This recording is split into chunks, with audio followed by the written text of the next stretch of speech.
Boundaries are a really, really, really sticky issue.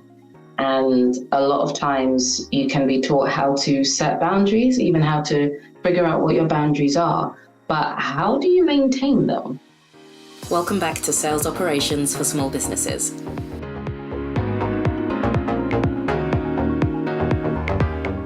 Because that's the point. If you think of boundaries as a wall, this is a harder analogy, but if you think of it as a wall and somebody's rocking up against it, then how do you reinforce that wall? How do you reinforce that boundary without actively punching the person back in their face? Unless that's what you want to do, in which case, go have fun. But how do you reinforce a boundary with your manager, with your work colleagues? Have you even put it in your diary to even think about what your boundaries are and where they got stretched? Because from my experience, a lot of the times when we do get stressed out or we're feeling overworked or undervalued, it's because our boundaries, whether we know we've set them or not, have been pressured, have been bent and skewed, have been broken entirely. And that's where we feel that energy loss. It's not just because, we can't figure it out properly and we're just not trying hard enough. It's because whatever boundaries we do actually have in our mind aren't being adhered to, aren't being noticed, are being broken down, are being eroded. So how do you actually maintain them? You have to get clear on what they are in the first place. Because in a lot of cases, like I said, we have those boundaries and we're just not maintaining it properly by not even looking at it. You can, in my experience, the best thing that I could advise you to do, and I have advised people to do, is aligning your tasks and your time and everything as you would to your values, to your boundaries. If your values are what exists at the top, right? Your boundaries are what keep your values secure. And then you have to maintain your boundaries by making sure the actions that you're doing are in line with those boundaries, are within the arena of those boundaries. If it's not just about somebody else eroding the boundaries, it's about you opening up the gate and then stepping out of those boundaries to do things that's outside of your arena. Sometimes it's you.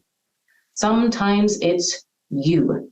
It's you because you want to people please. It's you because you feel bad. It's you because you're looking at somebody else and they just seem to not be getting it. And you know how to do these things. So you're just like, okay, fine, let me just do it.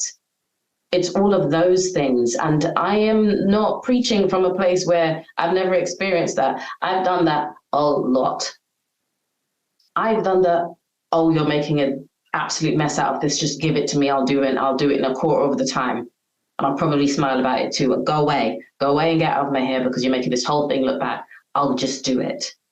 Stepping out of my own boundary arena to hurt myself.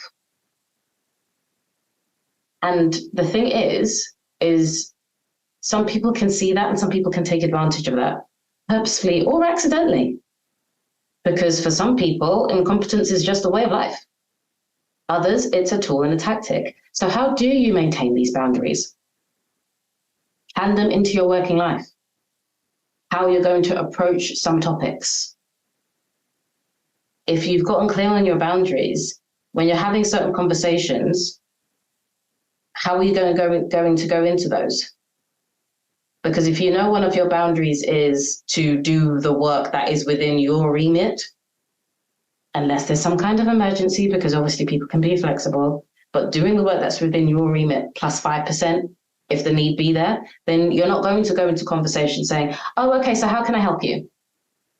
Because they're going to say, do this, do all of the things. You're going to go into conversations with an idea of what you could be adding to the situation. And then you can say very firmly, okay, so I can do these things. Then there's other things on the table. What parts are you taking up? You're not taking on the whole list. You're giving them the space to be able to say, I'm going to take these things up, because plenty of people will happily just give you everything to do, particularly if you're working on your own, solo sales ops. That's one of the ways you have to reinforce the boundaries, by involving it in your everyday work and the conversations that you're having. It's how you present yourself.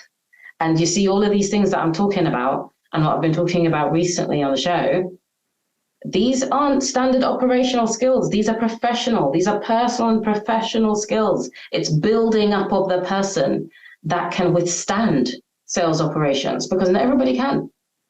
Because some people just think it's another way to do sales without being right at the front line. It's not. It's not. There are some parts where you're going to have to sell, clearly, but it's really not if you're doing it properly. Especially if you're in a small business, you can put on so many different hats at any one time. But reinforce your boundaries. A lot of reinforcing boundaries is about communication. And it's not about shouting at people. It's not about waiting till you get so emotional that it ends up just falling out.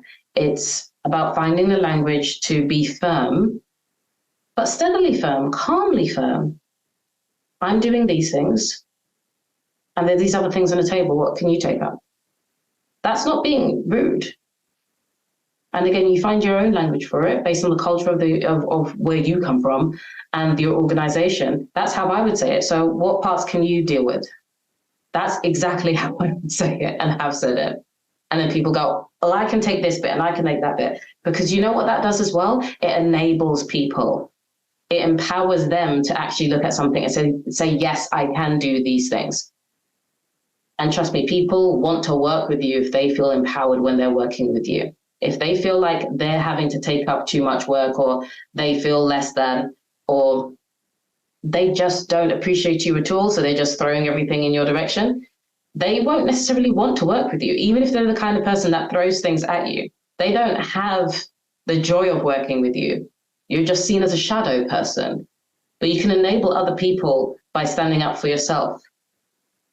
That it's such a key thing that I've learned. Because when people see you doing it, then it will encourage them to do it in other areas of their lives. So you really do have to enforce your boundaries through your communication. And you don't even have to specifically say, I said I would no longer be doing this, so therefore you need to be doing that. No, it's not a big deal. This is just normal state of play stuff. Make it be normal to you. Make it be normal to you. Because trust me, it's normal to you psychologically, which is the reason why when somebody erodes it, it hurts. Because what's behind here isn't supposed to see the light of day. It's not supposed to be touched. What's behind there is for you and for you alone. So I strongly recommend you do enforce those boundaries, because if you don't, it will eat you up. It just does. Please let me know what has helped you from this episode, from this talk, on whatever platform that you're listening to or watching this on. If you'd like more free resources, please go to salesopseffect.com/library and check out some of the courses as well.